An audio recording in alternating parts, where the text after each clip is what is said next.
కేంద్ర ప్రభుత్వం తెలంగాణను ఈ దేశంలోని రాష్ట్రంగా గుర్తించడం లేదా? సీఎం రేవంత్ రెడ్డి గారు కాంగ్రెస్ పార్టీ ముఖ్యమంత్రి కాబట్టి వివక్షను ప్రదర్శిస్తుందా అనే అనుమానాలు ఇప్పుడు ప్రశ్నలుగా మారాయి. గ్లోబల్ సమ్మిట్ కోసం స్వయంగా ప్రధానమంత్రిని కేంద్ర మంత్రులను ఆహ్వానించినా ఎందుకు ఒక్క కేంద్ర మంత్రి కూడా రాలేదు? కిషన్ రెడ్డి వచ్చినా ఆయన బీజేపీ నాయకుడిగా వస్తున్నారు తప్ప కేంద్ర ప్రతినిధిగా కాదు. ప్రస్తుతం అయితే కేంద్రం నుంచి ఈ వివక్ష ఎందుకు అనేది అంతు చిక్కని రహస్యంగా మారింది. మరోవైపు వికసిత్ భారత్ 2047 లక్ష్యానికి అనుగుణంగానే తెలంగాణ రైజింగ్ 2047 రూపుదిద్దుకుంటోంది. మోడీ చెప్పే 30 ట్రిలియన్స్ ఎకానమీలో తెలంగాణ నుంచి దేశ జీడీపీలో 10%, 3 ట్రిలియన్ల వాటాకు మేం సిద్ధమని అంటున్నా మరెందుకు కేంద్రం నుంచి చిన్న ప్రోత్సాహక మాట కూడా కరువైంది? ఒక రాష్ట్రం 2 దశాబ్దాలకు ప్రణాళికలను విడుదల చేస్తుంటే అది కేంద్ర వైఖరికి అనుగుణంగా ఉంటే కనీసం భుజం తట్టే చిన్న సూచన లేకపోవటం ఏమిటి?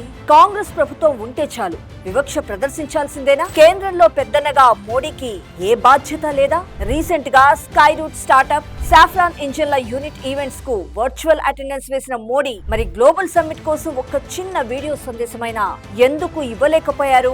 ఈ సమ్మిట్ వల్ల 5 లక్షల కోట్ల పెట్టుబడులు వస్తాయని అంచనా వేసినప్పుడు అవి దేశాభివృద్ధికి ఉపయోగపడేవి కావా? విశాఖలో సిఐఐ పార్ట్నర్షిప్ సమ్మిట్ జరిగితే కేంద్ర మంత్రి పీయూష్ గోయల్ వెళ్లారు కదా, మరి తెలంగాణకు రావడానికి ఏ మంత్రి మనస్సు ఒప్పుకోలేదా? నిజాలు ఇలాగే నిష్ఠూరంగా ఉంటాయి, కానీ రాజకీయాలు వేరని గమనించే స్థితిలో బీజేపీ పెద్దలు లేరా? బీఆర్ఎస్ గతంలో అప్పులు చేసిందని తెలిసి కూడా సపోర్టుగా ఉన్న కేంద్రం ప్రజాప్రభుత్వం అభివృద్ధి చేస్తామని చెప్పినా ఏమాత్రం పట్టనట్లు ఉండడం దేనికి సంకేతం? స్థూలంగా దేశం రాష్ట్ర సంబంధాలు అభివృద్ధి అనే కోణంలో చూడలేకపోతున్న మోడీ నుంచి సానుకూల స్పందన కరువైంది. మోడీజీ, తెలంగాణ ఈ దేశంలో ఒక రాష్ట్రమేనని గుర్తించండి.